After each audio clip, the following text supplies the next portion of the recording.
Hello students, let's see this question. The question says a strong base can abstract an alpha hydrogen from ketone, alkane, alkene, amine. ठीक है, एक strong base है और वो alpha hydrogen abstract कर सकता है. अब देख लेते हैं, एक बार structures देख लेते हैं, example लेके देख लेते हैं. Let's say मैंने ये ketone ले लिया CH3 C double bond O CH3. तो carbonyl compound carbonyl functional group है जो सी डबल बॉन्ड ओ है, इसके जो नेक्स्ट कार्बन होगा, जो एडजेसेंट कार्बन होते हैं उनसे अटैच्ड हाइड्रोजन आपके अल्फा हाइड्रोजन कहलाते हैं. तो इसके पास 6 अल्फा हाइड्रोजन है. ठीक है.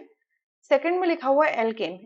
लेट से मैंने एल्केन ले लिया CH3 तो यहाँ पर कोई ऐसा फंक्शनल ग्रुप ही नहीं है, ये अल्केन ही है सिंपली. ठीक है. तो यहाँ से एक strong base alpha hydrogen, let say अगर मैंने इसको आपका एक कार्बन नंबर 1 माना तो इसके रिस्पेक्ट में ये वाला 2 हो जाएगा, तो 2 नंबर कार्बन अल्फा कहला सकता है. आप ऐसे समझ सकते हो. बट एल्केन के अंदर अल्फा बीटा आप नहीं बता सकते अनलेस एंड अनटिल कोई सब्सटीट्यूशन ना हो. तो सेकंड ऑप्शन तो यहाँ से रूल आउट हो गया. ठीक है. थर्ड में लिखा है एल्केन. अगर मैंने बेसिक एल्केन ले ली CH2 double bond CH2, so again ये एक हाइड्रोकार्बन है. तो अगेन इसके अंदर भी आप अल्फा या बीटा तब तक नहीं बोल सकते जब तक कोई आपका सब्सटीट्यूशन ना हो. ठीक है. सो थर्ड ऑप्शन भी रूल आउट हो गया. फोर्थ में लिखा है अमाइन, अमीन जिसे आप कह लो. तो एग्जांपल ले लो CH3 NH2, ये ले लो, ये आपका प्राइमरी अमीन है.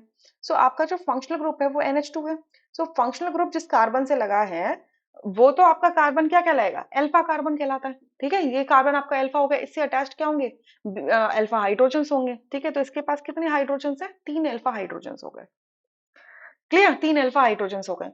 सो अब अगर फिर देखो फर्स्ट और फोर्थ के अंदर अगर बेस आएगा और अल्फा हाइड्रोजन एब्स्ट्रैक्ट कर ले तो यहाँ से क्या बनेगा. मान लो कोई बेस आया, इसने एक अल्फा हाइड्रोजन लिया तो क्या बना दिया CH3 C double bond O CH2 minus, ये बन गया. अब इस कार्बन पर नेगेटिव चार्ज है और इसके adjacent carbon double bond oxygen है, तो ये क्या होगा, रेजोनेट होगा और क्या बनाएगा, एक रेजोनेटिंग स्ट्रक्चर कुछ ऐसा CH3 CO negative double bond CH2.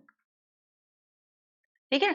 मतलब ये आपका इस तरीके से रेजोनेट करेगा. तो नेगेटिव चार्ज ऑफ ऑक्सीजन पे और ऑक्सीजन की इलेक्ट्रोनेगेटिविटी हाई है, तो ये नेगेटिव चार्ज को इजीली कैरी कर सकता है, यानी कि बेस इस हाइड्रोजन को एब्स्ट्रैक्ट कर सकता है. क्योंकि ये हाइड्रोजन कैसा होगा, एसिडिक हाइड्रोजन होगा, क्योंकि इससे इसके निकल जाने के बाद में जो कॉन्जुगेट बेस होता है वो स्टेबलाइज्ड होता है. लेकिन अगर मैंने अमीन्स का केस ले लिया, तो अमीन्स के केस में अगर बेस आया, एक अल्फा हाइड्रोजन निकाला, तो क्या बनेगा CH2 नेगेटिव NH2. ठीक है.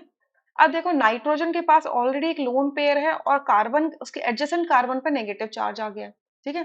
तो यहाँ पर क्या होगा, दोनों इलेक्ट्रॉन डेंसिटीज के बीच में क्या होगा, रिपल्शन होना है, इलेक्ट्रॉनिक रिपल्शन होगा, जिससे कि एक कॉन्जुगेट बेस जो बन के आया है ये स्टेबलाइज नहीं हो पा रहा है. दूसरा, नाइट्रोजन की इलेक्ट्रोनेगेटिविटी ज्यादा है, इस इलेक्ट्रॉन इस नेगेटिव चार्ज को वो अपनी तरफ पुल कर सकता है माइनस आई इफेक्ट के through. But at the same point of time इसके पास खुद का एक लोन पेयर भी है जो इसे इलेक्ट्रॉन पेयर को अपनी तरफ विड्रॉ करने से थोड़ा रोकेगा रिपल्शन के कारण. ठीक है. और कोई भी रेजोनेंस नहीं है यहाँ पर इन्वॉल्व. तो अमीन से अल्फा हाइड्रोजन निकालना इतना आसान नहीं होगा, क्योंकि इसका जो अल्फा हाइड्रोजन है वो एसिडिक नहीं होगा, इतना ज्यादा स्ट्रॉन्ग एसिडिक नहीं होगा. ठीक है. इस वजह से आपका फर्स्ट ऑप्शन करेक्ट होगा, rest options would be incorrect. I hope you understood this question really very well. Thank you.